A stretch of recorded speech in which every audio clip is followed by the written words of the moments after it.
Hey you guys, it's Evelyn once again at Exit Churchianity. Thank you so much for joining me. The title of this video is The Myth of Homophobia.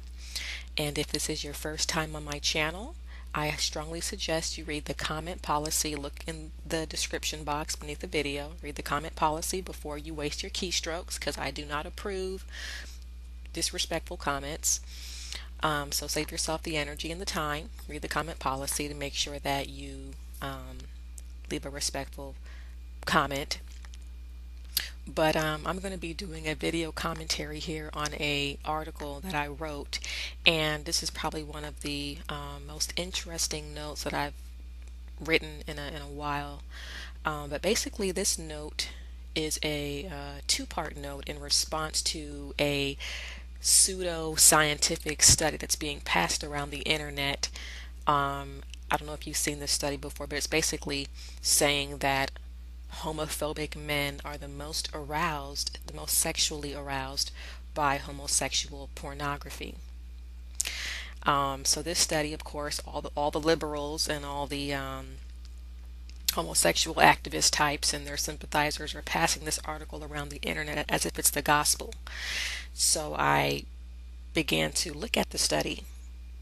I went beneath the surface. Some people just, both, I would say, liberals, conservatives, Christians, non-Christians, what people generally do is they run across information that they feel justifies their perspective or their position or how they feel about something, and they just latch onto it without doing research to find out if it's actually accurate.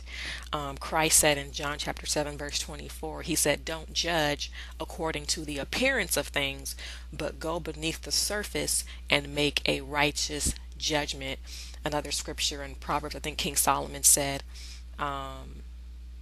it's folly to make a hasty judgment, but you're supposed to search things out before you make a conclusion. Okay.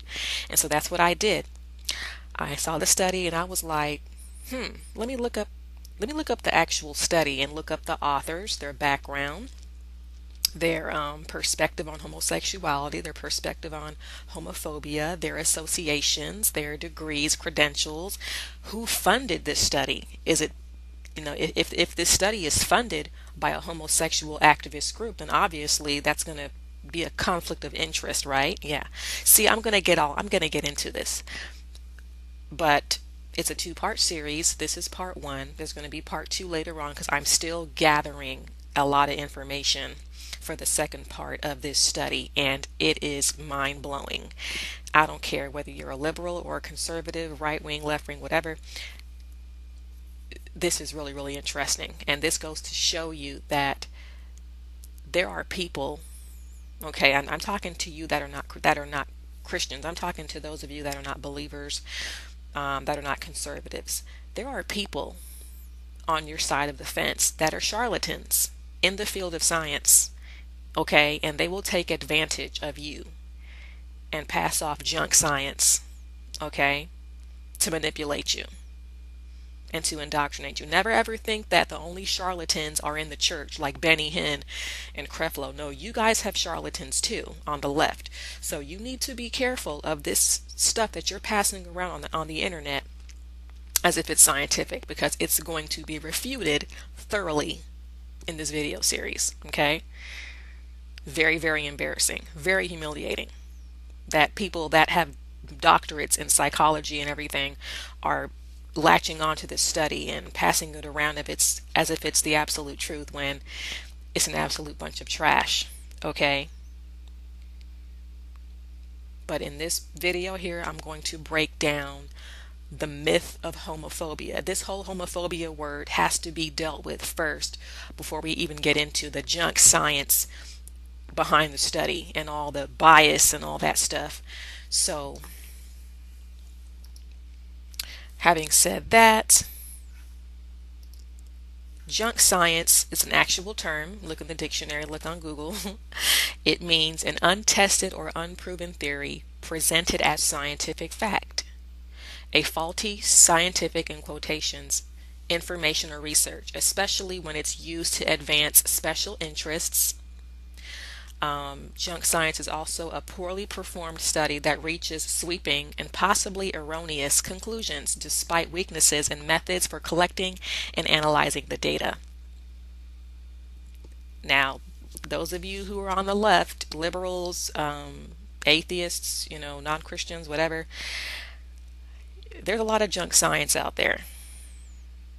You guys need to be careful and don't take it for granted that just because somebody is pushing your point of view that they're giving you information that's actually accurate, and it's not. It's junk science. So the homosexual activist movement is notorious for pushing propaganda in an effort to remove the social stigma from homosexuality and to normalize homosexuality, putting it on par with and even superior to heterosexuality.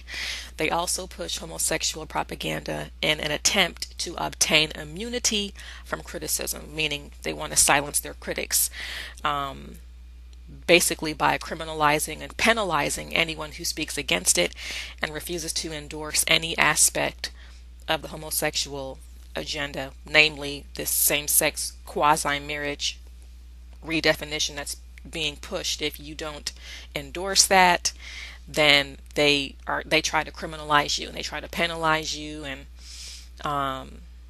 to basically pressure society not to speak against homosexuality or not to speak in favor of traditional marriage or the traditional family or gender distinctions. So they want to not only normalize homosexuality and put it on equal footing with heterosexuality. In some cases, they want to make it superior to heterosexuality, but they also want to silence their critics. Nobody has that right, but homosexuals want that right. Homosexual activists, I rather say. Not all homosexuals feel this way. I'll just put that disclaimer out there. But there are some homosexual activist types that do want to muzzle the mouths of anyone that does not endorse and celebrate homosexuality and certain aspects of that whole activist agenda. Now, one piece of homosexual propaganda is this myth that homophobia, quote unquote homophobia, is a manifestation of latent homosexuality. But before I get into latent homosexuality, first I'm going to address the term homophobia. In the next video, we're going to get into the myth of that homophobia is a manifestation of a latent homosexuality. But first, we gotta deal with this homophobia term. It's absolute nonsense. Okay, the origin of the term homophobia. Okay, it's become common today to hear the term homophobia and its variants, homophobic, homophobe, tossed around in the media, on the internet, in the educational system, in the fields of science, and even in some churches. I mean, on YouTube, this word is flying all around casually. Where did this term come from? What does it mean? What is the purpose of this term? The term homophobia, meaning, basically in summary, it means a fear, an irrational fear of homosexuals or homosexuality. It was created by a Manhattan psychotherapist, writer, and activist named George Weinberg. Weinberg began using this term in 1966. Then the homosexual activist movement latched onto it and began using it. Then George Weinberg convinced his friend Al Goldstein, he's a former American pornographer and publisher. Weinberg convinced Al Goldstein to introduce this word through his underground publications, Gay and Screw, which were weekly pornographic magazines aimed at heterosexual males. In fact, the term homophobia first appeared in print in an article written for the May 23, 1969 edition of Screw, where it was used to imply that heterosexual men are afraid of people thinking that they're homosexuals. The term homophobia was also used in Weinberg's 1972 book called Society and the Healthy Homosexual. Now, Weinberg created this word homophobia to assert that individuals who disapprove of homosexuality are suffering from a psychological disorder and an irrational state of mind. In other words, if you view homosexuality as sinful, immoral, unnatural, perverse, deviant, unhealthy, destructive, then according to George Weinberg, you're mentally ill. You have a psychological disorder. Um, in the field of psychiatry, homosexuality was once listed as a mental disorder in the DSM. The DSM is the Diagnostic and Statistical Manual of Mental Disorders. It's a professional therapeutic handbook published by the APA, the American Psychiatric Association. But it appears that Weinberg turned the tables by somewhat leading the effort to remove homosexuality from the DSM in 1973, and at the same time he created a term which asserts that anyone who disapproves of homosexuality has a mental disorder. So yes, homosexuality was taken out the DSM, but not through sound science. It was taken out through lobbying and bullying and pressuring and all this politicking. That's how it was taken out the DSM. So we see that through the use of pseudo psychology and pro homosexual rhetoric. George Weinberg played a key role in changing attitudes towards homosexuality in the scientific community and eventually shifted the social stigma from homosexuality onto people who disapprove of homosexuality. So basically, in the past, homosexuality used to be frowned upon, but nowadays, in some places, not everywhere, but in some places, you're frowned upon if you don't accept homosexuality. So the tables have been turned through wordplay. The tables have been turned through pro-homosexual rhetoric, this word homophobic, which it's not even a scientific word. We're going to get into that. Within the APA, homosexuality became considered normal, healthy, and on par with heterosexuality, and in some cases even superior to heterosexuality. Meanwhile, those who disapprove of homosexuality were deemed as having an immoral, unfounded, and irrational aversion to homosexuality. Consequently, around the same time period, research related to homosexuality did a 180-degree turn from investigating the cause of homosexuality and finding a solution to it to manufacturing bunk studies, quote unquote, suggesting that individuals who disapprove of homosexuality are the problem and that they need to be, quote unquote, cured through re-education and social engineering. So through all this homosexual politicking and lobbying and not all this nonsense, there was a shift that took place in the scientific community on the issue of homosexuality, where when it came to research, it used to be about investigating what causes homosexuality and how can we fix this.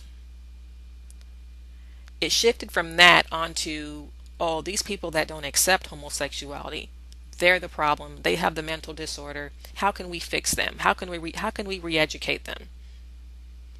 So you see how the tables were turned once again. The truth about homophobia. Unlike arachnophobia, which is a fear of spiders, acrophobia, fear of heights, claustrophobia, fear of being trapped in enclosed spaces, homophobia is not a legitimate clinical phobia. It's not a true mental illness or psychological condition. So people that go around saying that you're mentally ill if you don't accept homosexuality, they don't know what they're talking about. Homophobia is not a true clinical phobia. It's not. It's not a mental illness. It's not a psychological condition. Nor is the term homophobia etymologically accurate when you break down its meaning. The term homophobia, it's composed of two words, the word homo and the word phobia. The word phobia means an extreme or irrational fear of something. And the term homo can have two meanings. It can mean man or mankind in Latin, or it can mean same in Greek. So when you combine these two words, homo and phobia, it actually means an irrational fear of man or mankind, or it means an irrational fear of the same. Okay, it does not mean an irrational fear of homosexuals. Individuals who disapprove of homosexuality do not have an irrational fear of mankind, or an irrational fear of individuals who are the same as them. So people who, flippantly toss out this term homophobia, they fall in prey to a ridiculous, unscientific word that it's not even etymologically accurate the way it was, the prefix and the suffix was put together. It's not even accurate. And even if we pretend for a moment that the term homophobia is etymologically accurate, it still isn't properly applied to the correct individuals, which would be to people with an irrational or an extreme fear of homosexuals. Instead, this term is haphazardly, applied with a broad brush to anybody that disapproves of homosexuality and will not endorse any aspect of the homosexual agenda. So if the word homophobia is supposed to mean an irrational fear of homosexuals, then why is it being applied to people that just don't believe in same-sex adoption, or they don't believe in same-sex quasi-marriage, or they don't believe in homosexuals trying to be pastors, in assemblies? Like what is it? How is that term being applied to them? They don't have an irrational fear or an extreme fear of homosexuals. They just don't agree with it. They don't approve of it. There's a difference between being extremely fearful of something and just not thinking that, just believing that some type of sexuality is not moral. For example, I don't believe that adultery is moral. It's not healthy. It's not virtuous. I don't believe that adulterers should be allowed to pastor in an assembly. They're not a good example. They're destructive. It's an unhealthy lifestyle. But that doesn't mean that I have an irrational fear of adulterers, or that I have an extreme fear of them. It doesn't equate. It doesn't translate. So people toss out this term homophobic, and they're not even using it accurately according to its definition.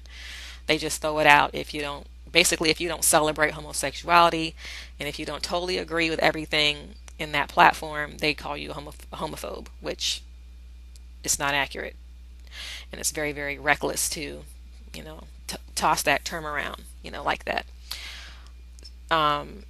It doesn't matter if you can have genuine friendships with relatives, friends, and coworkers, neighbors who happen to be homosexuals. But if you don't approve of homosexuality and support this homosexual agenda, then homosexual activists interpret your disapproval and lack of endorsement as homophobia. They interpret your lack of endorsement as an irrational fear of homosexuals. Never mind the fact that you have a homosexual daughter, a lesbian daughter, or your brother's a homosexual man. You guys have a good relationship. You get along very well. You're very respectful. You love each other. There are people that I grew up with that are homosexuals. One of them is a tranny. Never mind that. See, that doesn't mean anything to the homosexual activist types. They could care less that you actually do love and have respect for people that happen to be homosexuals. They don't care. All they care about is that you do not celebrate it. You don't endorse it. So it's not really about you having an irrational fear. It's just that you won't view it as normal. You won't view it as moral and equivalent to heterosexuality. But the fact of the matter is, someone with a true clinical phobia, go on Google and look up the signs and the symptoms of a clinical phobia, okay? Somebody with a true clinical phobia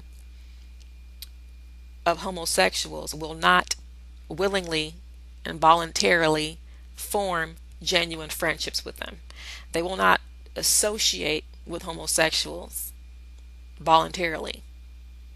That's not the behavior of someone who is homosexual phobic, okay? If somebody really, truly, genuinely has a phobia of homosexuals, they're not going to go out with them to Starbucks and, have an espresso and go hang out at the mall, invite them to a family dinner. They're not going to do that. They're going to maybe endure them in the workplace or something where they have to be around them. They have no choice, but they're not going to put themselves in the presence willfully of a homosexual. They're not going to do that. An individual with a clinical phobia does everything within their power to avoid what they're fearful of. But if they cannot avoid the object of their phobia, it's endured with great anxiety and distress. So, this is where all the symptoms of a clinical phobia come in, like terror, a persistent and overwhelming fear of the object or situation, physical symptoms like dizziness, shaking, palpitations, sweating, a desire to flee, anxiety, persistent worrying. There are physical symptoms to a true clinical phobia. So if somebody was homophobic and they're in the presence of a homosexual, even in the workplace, there's going to be some symptoms, okay? Because that's how a true clinical phobia manifests in physical symptoms. But homosexual activists and their sympathizers and a lot of liberals, they totally ignore that. They don't care about the science on what a clinical phobia actually is. Doesn't matter to them. All that matters is you do not endorse the homosexual platform. You don't celebrate it. Therefore, you're homophobe. It's ridiculous.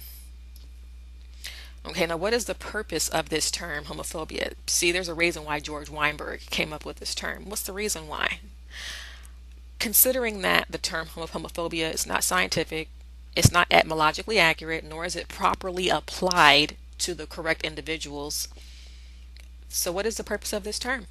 What's the agenda behind it? Short and sweet, it's a tool of homosexual propaganda.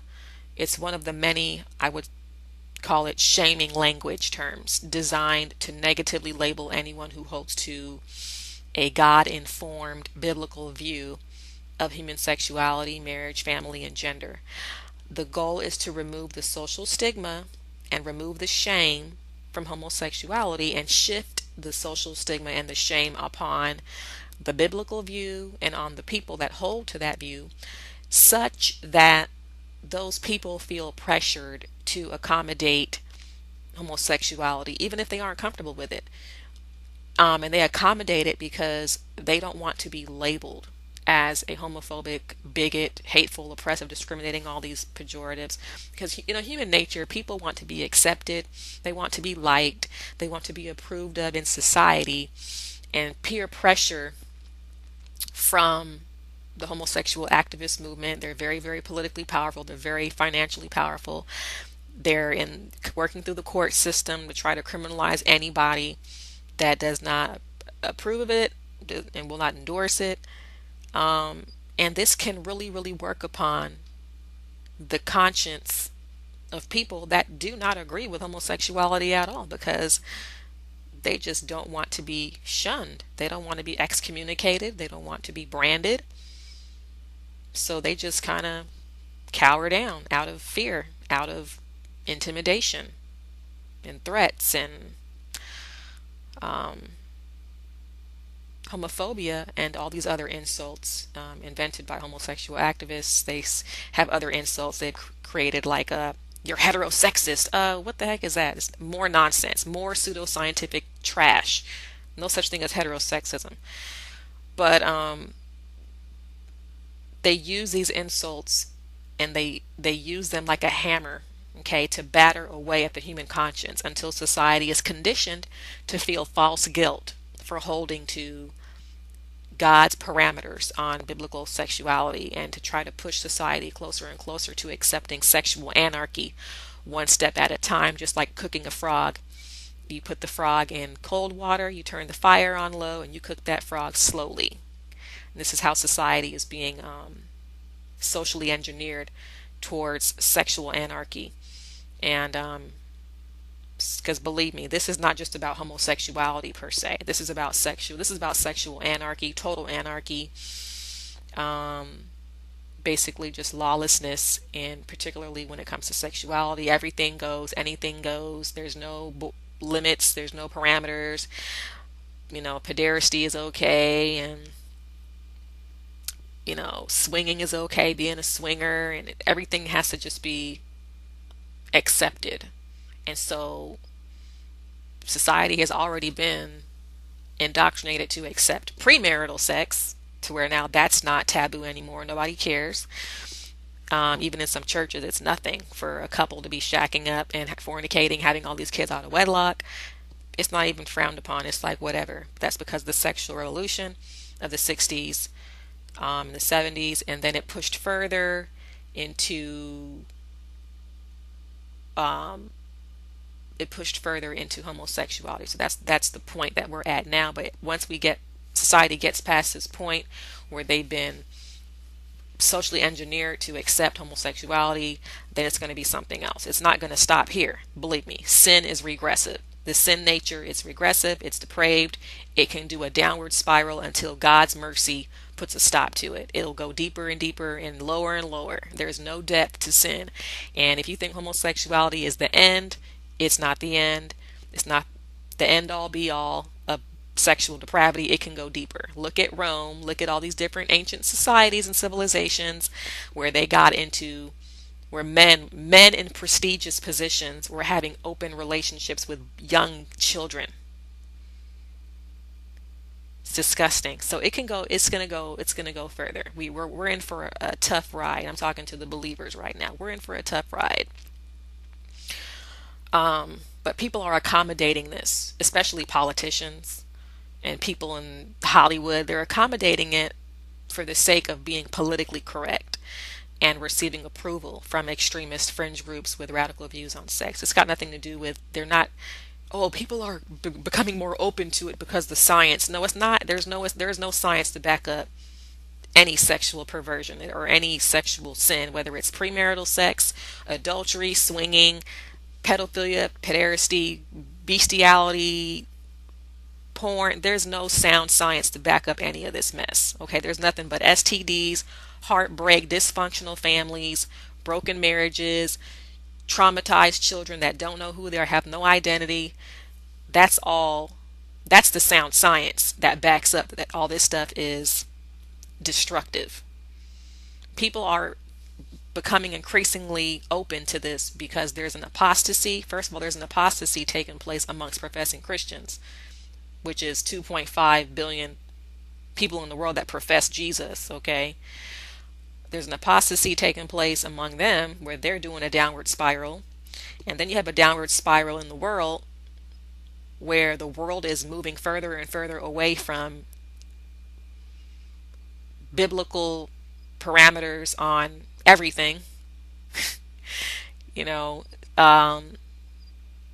and children are being left to themselves, even though their parents are buying them all this stuff and spoiling them with all these high-tech gadgets that, believe me, it's all an illusion. The iPods, all that stuff is an illusion. These parents are not raising their kids right. I don't care how much stuff they buy them. The kids are being left to themselves. And the reason why that's a problem is significant is because the homosexuals and other groups, not just homosexuals, but other groups have moved into the school system and they're programming people's children because they understand that children are more impressionable. You can't reprogram a 70-year-old man that's been around the block, that's been there, done that, seen that, and knows that, right is right and wrong is wrong. You can't reprogram you can't teach an old dog new tricks, okay? So they have to begin with the children because the children are impressionable. And the thing about what makes that so easy to do now to program children is because children are being left to themselves. Black, white, Hispanic, I don't care what ethnicity it is, kids are being left to themselves. They're being raised by the TV, being raised by Nicki Minaj and Miley Cyrus and, being raised by the educational system because the parents are working all these hours trying to keep up with the American dream and stay out of, trying to keep their house from being repossessed and all this stuff. They're stressed out. They're not, doing their job, raising their kids in the admonition of the Lord. So the devil has moved in and he is, through special interest groups, he is, programming and indoctrinating the youth. And these youth are growing up, and you see them on Twitter and on Facebook and all these social networking sites endorsing homosexuality. They don't know what the heck they're talking about. You're a teeny bopper. What do you know about sound, healthy sexuality and what it takes to raise a family and what it takes to raise a functioning, healthy, law-abiding human being? What do you know about that? You're still living under your parents' roof, using their internet. They're paying your cell phone bill. You have not been in this world even 2 decades, but you're 14 and you're an expert on sex. No, you're not. And these kids are just, they're endorsing this, they're rallying behind it. It's because they're brainwashed. That's why you see this increasing embracing of sexual anarchy. It's not because people are becoming wiser, because they're more knowledgeable, and because the science is just so convincing. It's because people are dumbed down. They're not as wise. People today are not, I'm talking about wisdom, not just putting information in your head. You can have information in your head and not be wise. I'm talking about wisdom. People are not as wise today as they were in times past. They think that they know better. That's how each generation generally is. They think that they know better than the previous generation. They don't. And now we have the youth, especially in the black community, they've been abandoned by their fathers. Their mothers are emotionally MIA, and they're being left to themselves. And when you have fatherlessness, where children are basically, they're like spiritual and emotional orphans, special interest groups, these folks that do research on the youth, they know what's going on and they just see it as a opportunity to just creep on in and just take over. That's why do you think they wanted to move into the school systems? Because they want to begin with your children. They want to program your children.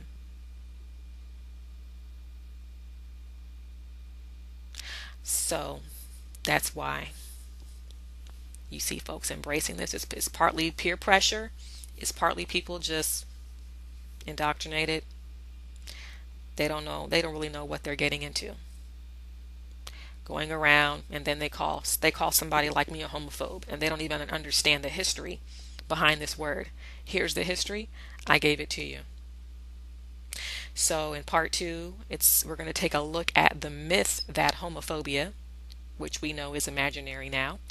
The myth that homophobia is a manifestation of latent homosexuality, and we're going to refute the junk science that is used to support it, namely this study that came out, I think, in 1996, saying that homophobic men are the most sexually aroused by homosexual pornography. This study is going to be so debunked, it's going to be embarrassing.